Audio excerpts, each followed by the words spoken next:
සුබ දවසක්. ඉතින් ඉසිවරු වෙන වැඩසටහන අදත් ඔබ සමීපයට පැමිණලා තියෙන්නේ මේ අවට ගහකොළේ තියෙන ඖෂධීය වටිනාකම ගැන ඔබත් එක්ක සාකච්ඡා කරන්නයි. ඉතින් ඔන්න වෙනද වගේම අපිත් එක්ක එකතු වෙලා ඉන්න දේශීය වෛද්‍යාචාර්යනි වත්සලා මානෙල් මහත්මිය. ආයිබෝවන් වෛද්‍යතුමියනි. හරි. ડોක්ටර් මට දැන් මුලින්ම දැනගන්න ඕනේ මේ කස්තුරි කහ කියන ශාකය අපි හඳුනගන්නේ කොහොමද? කස්තුරි කහ ඉන්දියාවේ බහුලව වැවෙන ශාකයක්.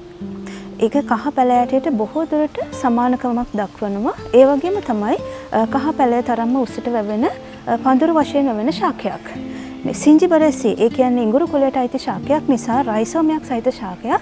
ඒ වගේම දම් පැහැයට හුරු මලක් පිපෙන ශාකයක්.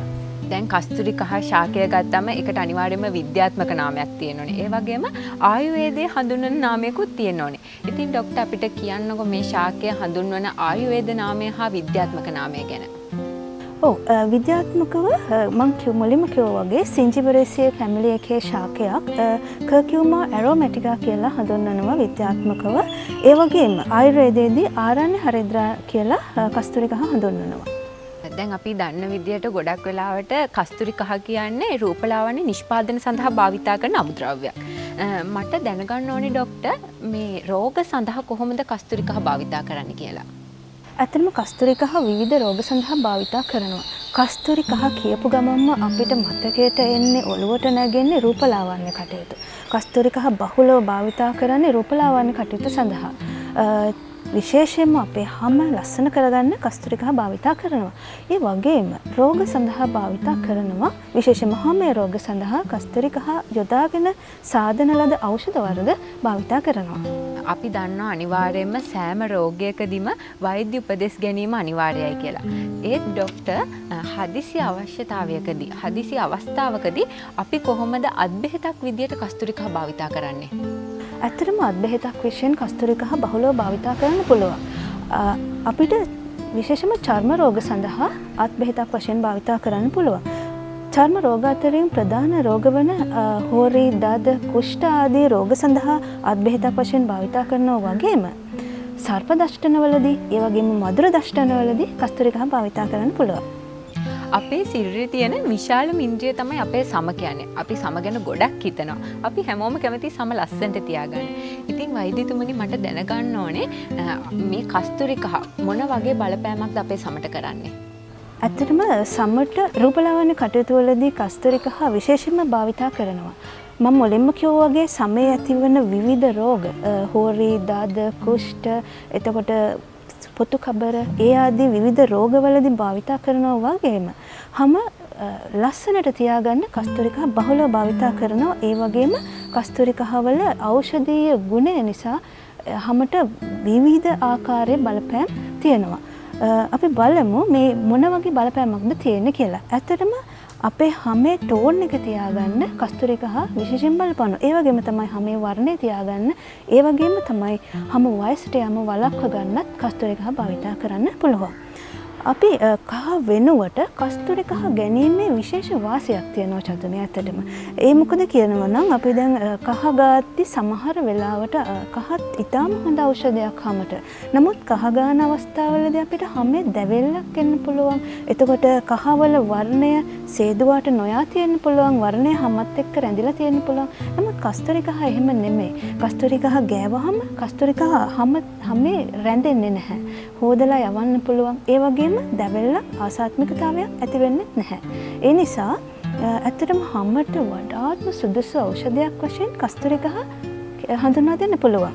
කස්තුරි කහ කියන්නේ වාණිජ්‍යමය වටිනාකමක් දෙන ශාකයක්ද ડોක්ටර්?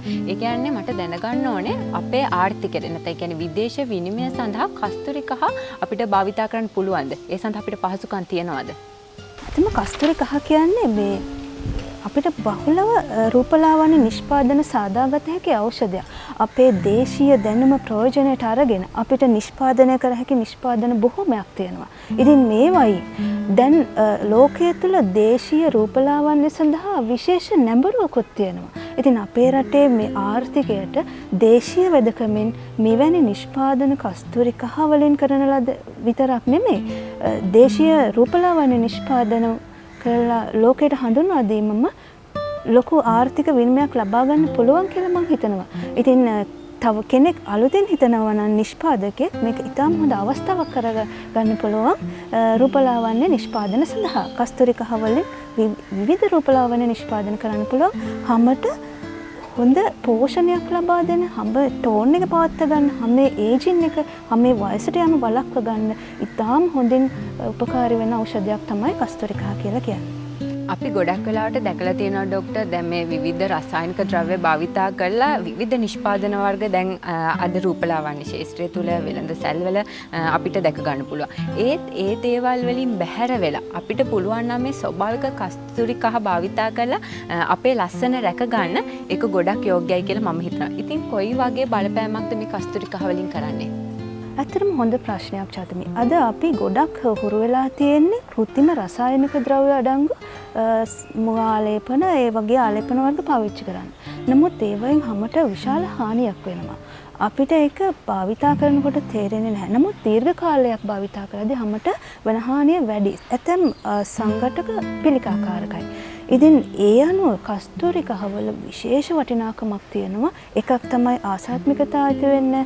අනිත් එක තමයි පිළිකාකාරකයකට විරුද්ධව ක්‍රියා කරනවා. දැන් විදේශ රටවල කස්තුරිකහ පිළිකා මර්ධනයට පවා යොදා ගන්න පරීක්ෂණ පවත්වනවා. ඉතින් කස්තුරිකහ වගේ ස්වභාවික දෙයක් භාවිතා කරන එක ඇත්තටම හැම යුවතියකටම වගේම හැම කෙනෙක්ටම වැදගත් කියලා මම හිතනවා. බ්ලීචිං භාවිතා කරනවා, බ්ලීචිං අඩංගු විවිධ රසායනික සංඝටක භාවිතා කරනවට වඩා අපේ දේශීය නිෂ්පාදන, දේශීය රූපලාවන්‍ය නිෂ්පාදන භාවිතා කරන එක තමයි වඩාත් සුදුසු කියලා මම හිතන්නේ. ඉසිවරු වෙන අපේ වැඩසටහනෙන් අද අපි කතා කරේ කස්තුරිකහ ගැන. මේ කස්තුරිකහ කොච්චර සමට ප්‍රයෝජනවත් වුණාද? ඒ වගේම රෝග සඳහා කොච්චර ප්‍රයෝජනවත් වුණාද කියලා අද අපි කතා කරා. ඉතින් ආයෙත් ඉසිවරු වෙන වැඩසටහනකින් අපි හමු වෙමු. එතකන් ඔබට සුබ දවසක්. අයිබෝන් වෛද්‍යතුමියනි.